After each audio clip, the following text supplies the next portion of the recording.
Assalamualaikum warahmatullahi wabarakatuh.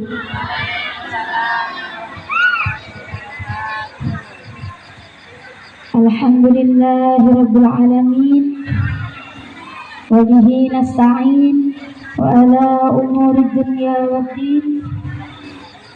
Wassalatu wassalamu ala asrafil anbiya'i wal mursalin Sayyidina wa maulana Muhammad. Asyhadu an la ilaha illallah wahdahu la syarika lah wa asyhadu anna Muhammadan abduhu wa rasuluh. Rabbi shrah li sadri wa yassir li amri wahlul 'uqdatam min lisani yafqahu qawli. Amma ba'du.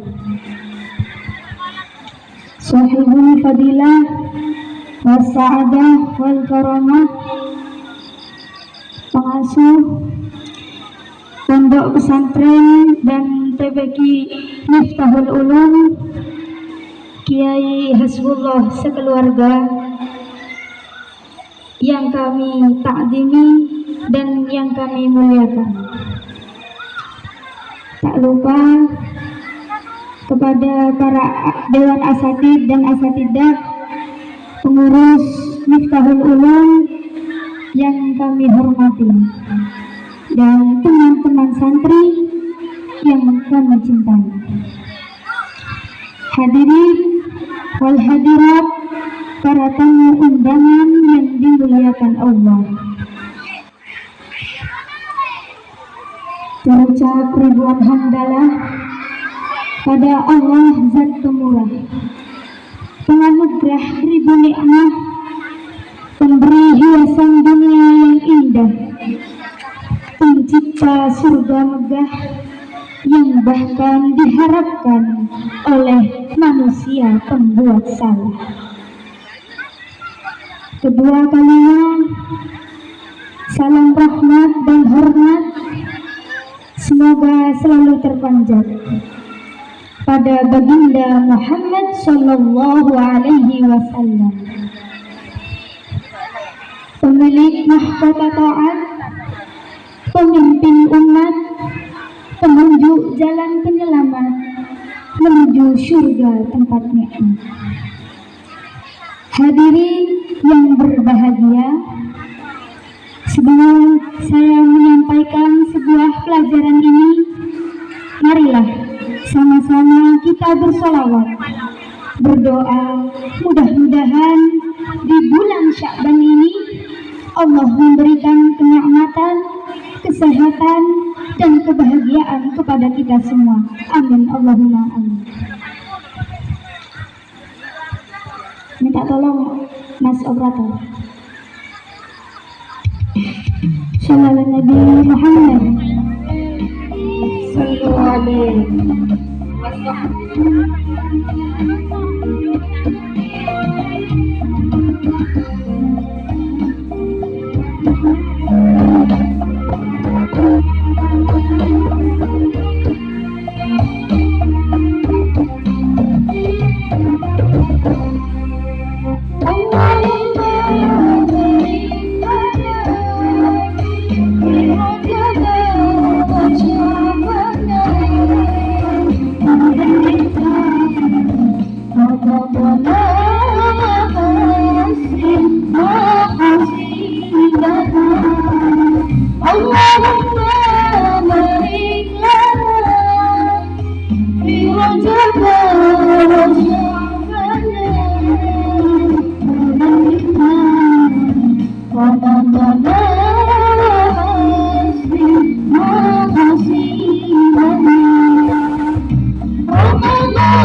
hadir pada acara malam hari ini dilancarkan rezekinya dan dimudahkan segala urusannya. Amin Allahumma amin.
Hadirin wal hadirat rahimakumullah.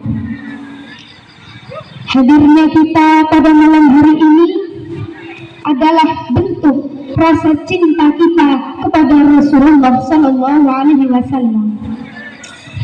Beliau adalah manusia paling sempurna. Kita mau nyontoh apa saja ada pada diri beliau.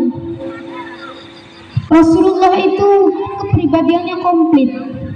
Jadi apapun yang kita contoh ada pada dalam diri Nabi.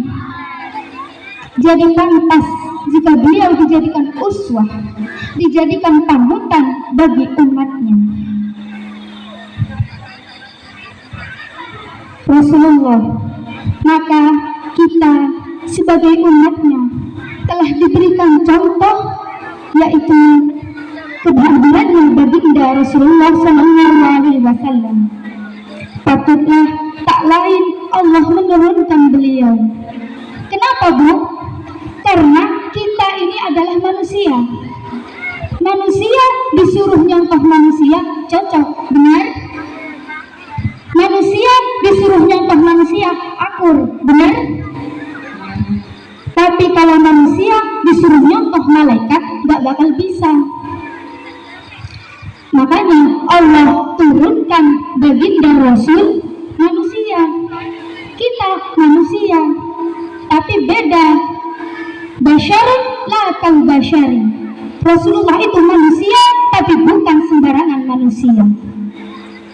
Kita manusia disuruh nyontoh malaikat, gak bakal bisa. Malaikat kan sama duit gak mau, sama dunia gak mau. Kalau kita disuruh nyontoh malaikat, gak bakal mampu. Manusia disuruh nyontoh jin, gak bakal bisa. Manusia suruh nyontoh binatang, gak bakal bisa. Makanya Allah ciptakan dan turunkan baginda Nabi Muhammad sebagai contoh bagi manusia. Tapi Rasulullah bukan sembarangan manusia. Bashar la kal bashari. Kalau manusiawinya sama kita dengan Nabi. Rasulullah beludah, kita juga beludah. Cuman beda, ludah Rasul sama ludah kita. Ludahnya Rasulullah bisa jadi obat. Mana buktinya? Waktu hijrah, sebelum datang perintah hijrah, Bu, sahabat itu bertanya pada Nabi, "Ya Rasulullah, ini Mekah udah gak aman ini. Bagaimana kalau kita hijrah saja ke Madinah?" Apa kata beliau? "Wahai sahabatku, belum ada perintah hijrah. Udah, di sini aja kita nyantai dulu." Lalu datang perintah hijrah, Rasulullah pidato, "Wahai sahabatku sekalian, perintah hijrah telah datang. Maka kalian berangkatlah duluan ke Madinah." kok berangkat duluan ya Rasul? Rasulullah kapan? Saya belakangan. Kok belakangan ya Rasul? Kan enak bareng-bareng aja kita naik Grab. Berangkatlah duluan kalian ke Madinah. Karena kalau kita berangkat bareng-bareng, itu justru akan bahaya, akan dikejar-kejar terus. Kenapa? Karena target utama yang akan dibunuh saya, yang akan dihabisi saya. Jadi biarkan kalian berangkat duluan, biar saya yang menanggung bahaya di Mekah. Ini baru contoh pemimpin yang luar biasa, mementingkan kepentingan rakyat. Enggak gara-gara ada perintah hijrah langsung berangkat duluan. Enggak, kepentingan rakyat dulu diutamain. Pak, Bu, begitu datang perintah hijrah, rumahnya Rasulullah ini dikepung, dipagar petis sama Satpol PP Quraisy. Rombongan Abu Lahab, Abu Jahal, sama abu-abu yang lain sudah. Di dalam rumah Rasulullah ada 3 orang. Ada Sayyidina Abu Bakar, ada Sayyidina Ali, ada Rasulullah. Apa kata Rasulullah? Wahai Ali, gantikan tempat tidurku, tidurlah kau di tempatku. Kenapa? Karena target utama adalah kamarku yang akan dibunuh aku. Aku bersama Abu Bakar berangkat duluan ke Madinah. Untung Sayyidina Ali anak muda soleh. Apa kata beliau? Siap ya Rasulullah, demi Allah, demi Rasulullah, saya rela mati. Anak muda soleh. Coba kalau anak muda pinter, gak gitu jawabnya. Ali, saya berangkat duluan ya sama Abu Bakar ke Madinah. Kamu gantikan tempat tidur saya. Entar yang mau dibunuh kamu ini. Anak muda pinter nyaut, lah jangan saya ya Rasulullah, Abu Bakar aja kok yang tuaan. Itu kalau anak muda pinter. Berangkat Rasulullah hijrah ke Madinah ditemani Abu Bakar. Dikejar-kejar kafir Quraisy, ngumpet di gua Sur. Pada saat Abu Bakar bersih-bersih, ada ular yang pengen masuk dari lubang kecil. Karena takut melukai Rasulullah, sama Abu Bakar ditutup lubang itu menggunakan tangan beliau. Akhirnya ular itu menggigit tangan beliau. Sakit, bengkak, Abu Bakar diam. Rasulullah heran, ditegur sama Nabi. Ya Abu Bakar, iya ya Rasul. La takhaf, jangan takut. Saya enggak takut ya Rasul. Wala tahzan innallaha ma'ana. Jangan sedih, Allah bersama kita. Saya enggak sedih ya Rasul, enggak. Lah terus, kenapa dari tadi diam aja? Akhirnya Abu Bakar bilang sama Rasulullah, kalau tangannya digigit ular. Diambil tangan Abu Bakar sama Nabi, dibacain bismillah, diludahin sama Nabi. Seketika itu lukanya langsung sembuh. Itu ludah Nabi, beda dengan ludah kita. Manusiawinya Rasulullah sama dengan kita. Rasulullah keringetan, kita juga keringetan, tapi beda.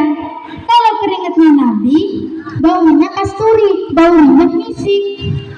Tapi kalau keringetnya kita, enggak. Laler nempel di badan Rasulullah, nyerosot. Karena apa? Karena wangi. Lain sama kita. Kalau kita laler nempel di badan kita, nyaram. Betul? Luar biasa. Itu zaman dulu. Lain dengan zaman sekarang. Sekarang zamannya sudah modern. Maraknya arus informasi menjadi tren di era globalisasi. Masyarakat yang dulu masih tradisional, kini sudah mulai radikal dan liberal. Sikap sosialis yang menipis terkikis oleh budaya kapitalis. Bu, kalau anak kecil dulu permainannya karet, anak kecil zaman sekarang mainannya sudah pinter internet. Kalau dulu gobak sodor jadi permainan, sekarang PlayStation jadi andalan. Jauh berbeda. Orang-orang semakin berlomba-lomba mencari kesenangan. Urusan akhirat tak terfikirkan. Dibilang emang gue pikirin gitulah. Sepertinya hal ini sudah disinggung oleh Nabi dalam kitab Arba'in Nawawi karangan Imam Yahya bin Syarifuddin. Shahifah 54 3 baris dari atas. Idza lam tastahfasna ma syi'ta. Jika kamu tidak malu, hiduplah sesuka hatimu. Hadirin, diakui maupun tidak, dunia modern memang membawa dampak positif. Orang semakin hebat, informasi cepat kita dapat, berita mudah kita tangkap. Bisa kita lihat sekarang ini juga. Ibu butuh uang, bisa langsung datang ke ATM di bank. Namun ingat saudara, carut marutnya keadaan, dekadensi moral kian merajalela, kemungkaran kian diagungkan, tontonan jadi tuntunan, kebaikan sudah diabaikan. Ini semua salah satu penyebabnya ialah ifil negatif dunia modern. Masya Allah. Oleh karena itu, apa yang harus kita lakukan di zaman modern seperti saat ini? Apa yang harus kita lakukan di zaman, di era globalisasi seperti saat ini? Yang harus kita lakukan ialah rawe-rawe rantas, malang-malang buntung. Kita sing-singkan lengan baju, kita rapatkan barisan, kita galakkan amar ma'ruf nahi munkar. Sejalan dengan perintah suci Al-Quran, firman Allah dalam surah Al-Imran ayat 104. A'udzu billahi minasy syaithanir rajim. Bismillahirrahmanirrahim. Wal takum minkum ummatun yad'una ilal khairi wa ya'muruna bil ma'ruf wa yanhauna 'anil munkar wa ulaika humul muflihun.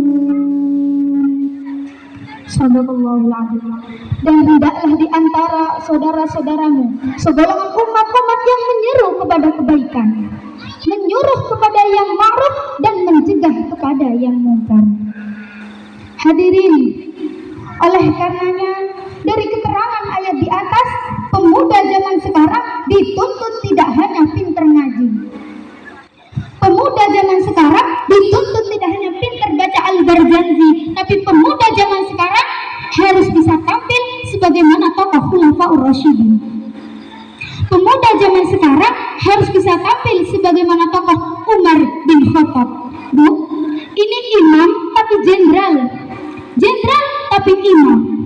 Imam lantaran beliau mampu memimpin jamaah di dalam masjid. Jenderal lantaran beliau adalah pemimpin tentara di medan perang. Kegagahannya, keperkasaannya dicurahkan demi memperluas dan mempertahankan kejayaan agama Islam. Pemuda harus bisa tampil sebagaimana tokoh Sayyidina Ali bin Abi Thalib, pemuda intelek, masih muda tapi rela mengorbankan jiwa dan raganya demi keselamatan Rasul di malam hijrah. Subhanallah.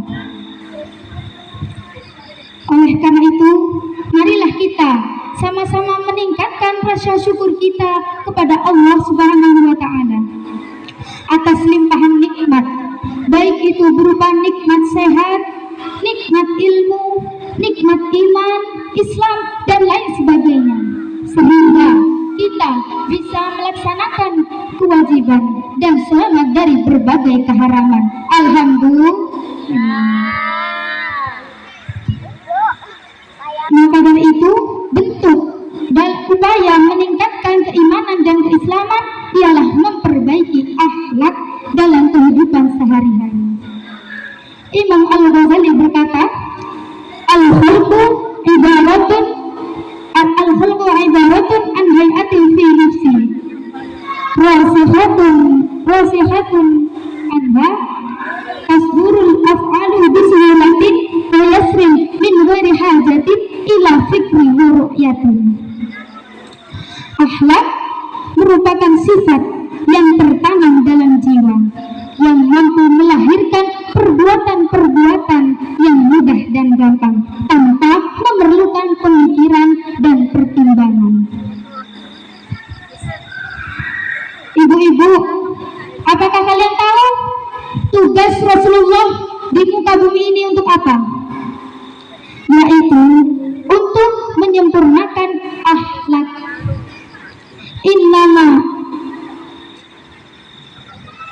Untuk menyempurnakan akhlak.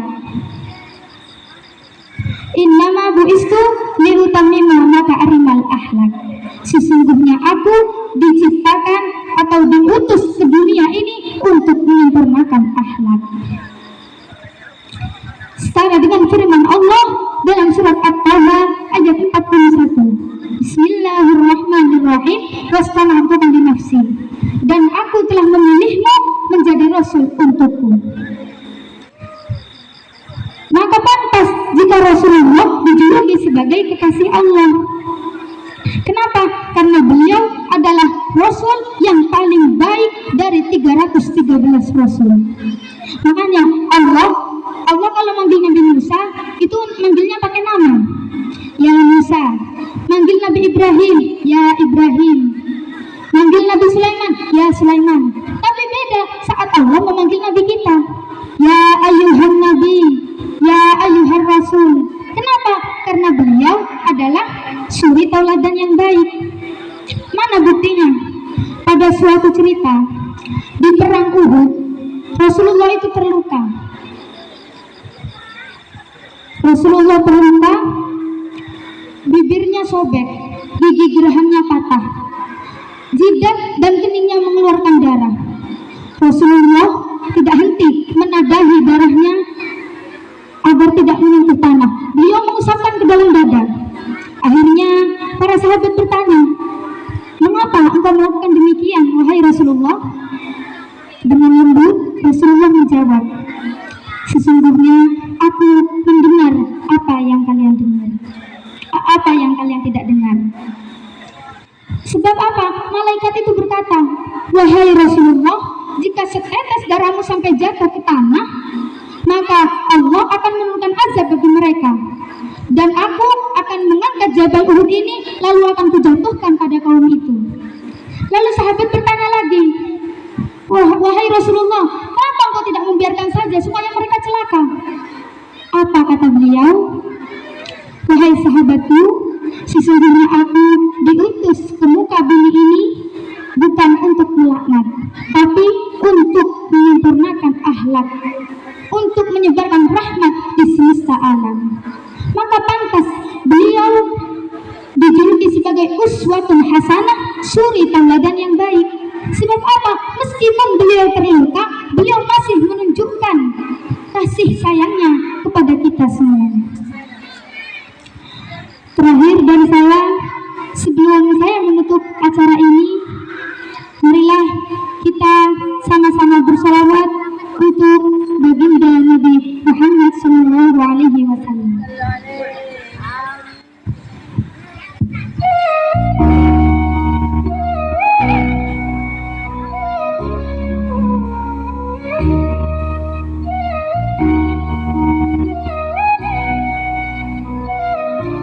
Pakai lagu Arabik biar keren gitu.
لليالي سنين طويلة سنتها انشغالي بكل كلمة قلتها لي. Sudah Mas operator cukup. Terima kasih. Disingkat saja. Ini Mbak MC-nya terburu-buru. Mohon maaf sebesar-besarnya. Baiklah, hanya itu yang bisa saya sampaikan. Mohon maaf jika ada salah dan ada kata-kata yang kurang berkenan. In kana lil khata'i afwan katsir. Wallahu muwaffiq ila aqwamit thariq. Assalamu alaikum warahmatullahi wabarakatuh.